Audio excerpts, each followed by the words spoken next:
በአንድ ሩቅ ግዛት ውስጥ የነበረ በበረዶ የተሰራ ግሌሲያ የተባለ ግዛት ነበር። ቻናሌን ሰብስክራይብ አድርጋችኋል? ታሪኩ ገራሚ ስለሆነ የገራሚ ቻናልን ሰብስክራይብ ማድረግ እንዳትረሱ።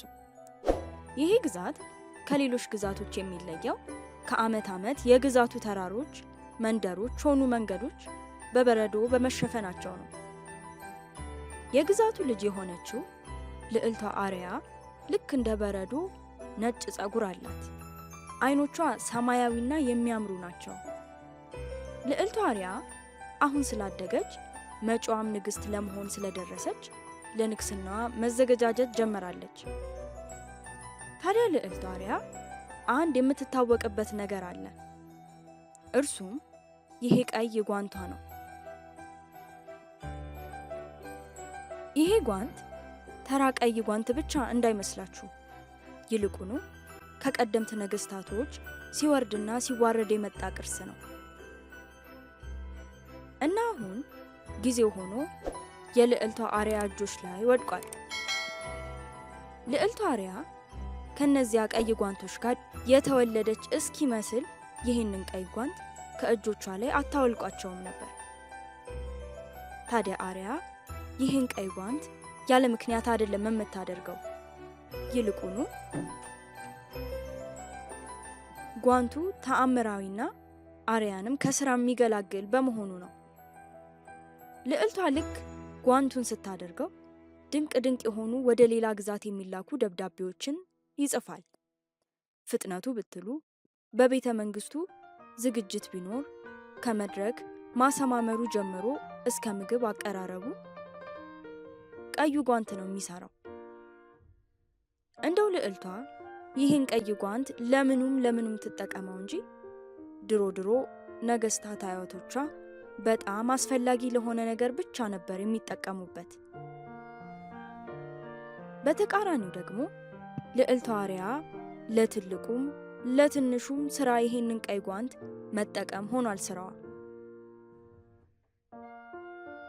ይህ ተግባሯ ደግሞ ከጊዜ ጊዜ እሷን በራሷ ምንም መስራት የማትወድና የማትችል እያደረጋት መጥቷል። ይህንን ግን ልዕልቷ ያስተዋለችው አይመስልም። ታዲያ ይሄ ገባው ንጉሱ ለልጁ ቀረብ ብሎ የኔ ልጅ አሪያ ግን ለውጥሽን አስተውለሽዋል? ትንንሽ ልጆች እንኳን ሊሰሩት የሚችሉትን ነገር እኮ ነው ይህን ጓንት እንዲሰራ እያደረግሻለሹ። እንዴ ምን ነካሽ? በራስሽም የሆነ ነገር ልትሰሪ ይገባል ብሎ ቢናገራትም ውይ አባዬ በራሴ መስራት ጠፍቶኝ ወይ ሰንፌ እንዳይመስልህ፣ ይልቁኑ ለግዛቱ ስል ፈጥኜ ልስራ ብዬ ነው እንጂ እንዲህ እያለች እውነት የሚመስል የውሸት ምክንያት ትስጥ እንጂ ልዕልቷ አሪያ ስንፍናዋን ላለማመን እንደዚህም ትበል እንጂ ለግዛቱ ከማሰብ ይልቅ ስንፍናዋ አሸንፏት እንደሆነ ማመኑን የፈለገች አትመስልም።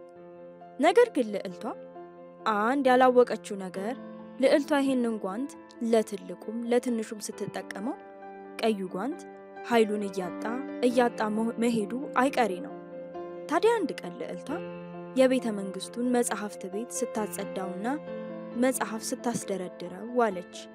ከዛም ቀዩ ጓንት ኃይሉን አጥቶ ከእጆቿ ላይ ወዴት እንደሄደ ሳይታወቅ ጠፋ። ልዕልቷ አሪያ ውዱ ጓደኛዋንና አገልጋዩን ወዴት እንደጠፋ ለማወቅ ቸገራት፣ ከፋትም። ያለ ቀዩ ጓንት ሁሉ ነገር እንዴት ቦታ እንደምታስይዘው ግራ ገባት እና ከዚያን ቀን ጀምሮ ለልዕልቷ አሪያ ኑሮ በቤተ መንግስት ውስጥ ከባድ እየሆነ መጣ።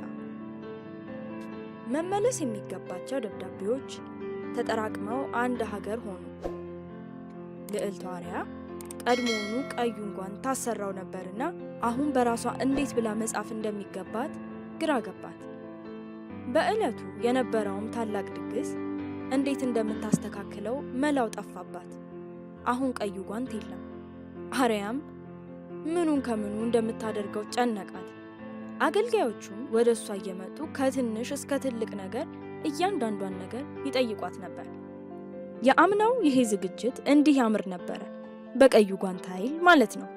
የዘንድሮን ግን እንጃ እንዴት እንደምታደርገው። ልዕልቷ አሪያ ከአዳራሹ መሃል ቆማ ከመደናበር ውጪ አንድ አትተነፍስም። አገልጓያም መታ እመቤቴ አበቦቹን እንዴትና የቱ ጋር እናስቀምጣቸው እና ሳህኖቹ እንዴት ይደርደሩ? እንዲህ እያሉ ብዙ ጥያቄዎች ለልዕልቷ አርያ ይቀርብላት ጀመር። ልዕልቷ ከዝምታ ውጪ መልስ አልነበራትም። በዚህ ሁሉ ግን ልዕልቷ አርያ ራሷን ታዘበች። ይሄ ሁሉ ጊዜ ይህንን ዝግጅት ስታደርግ ያው ቀዩ ጓንት ቢሰራው እንዴት ነው የሚሰራው ብላ ባለመመልከቷ ራሷን ታዘበች እና ወደ አንዲት የቅርቧ የሆነች አዋቂ የቤተ መንግስቱ ዳቦ ጋጋሪ ጋር ሄደች እና ሁኔታውን በሙሉ አስረዳቻት። ምን እንደማደርግ አላቅም፣ ሁሉም ነገር እየተበላሸ ነው። አዋቂዋም ዳቦ ጋጋሪም ልዕልቷን አርያን በጥሞና ካዳመጠቻት ወዲህ እንዲህ አለቻት። ልዕልቷ አርያ አሁንም አልረፈደም። ከትንሽ ነገር መነሳት ትችያለሽ። ለምንድን እንደውም ራስሽን ችለሽ ኬክ አትጋግሪም? ልዕልቷ በመጀመሪያ አልተስማማችም ነበር። ከዛ ግን ይሄ ሁሉ ነገር እንደ አዲስ ለመጀመር እድሏ ነውና ተስማምታ ኬኩን መጋገር ጀመረች። ኬኩ ሲደርስም ልክ እንደ ቀዩ ጓንት እንደሚጋገረው ባይሆንም ግን ቆንጆና ጣፋጭ ነበር። ልዕልቷን በራሷ እጅግ ኩራት ተሰማት። ከኬኩ በኋላ ልዕልቷ የሆነ ነገር ተገለጠላት መሰል።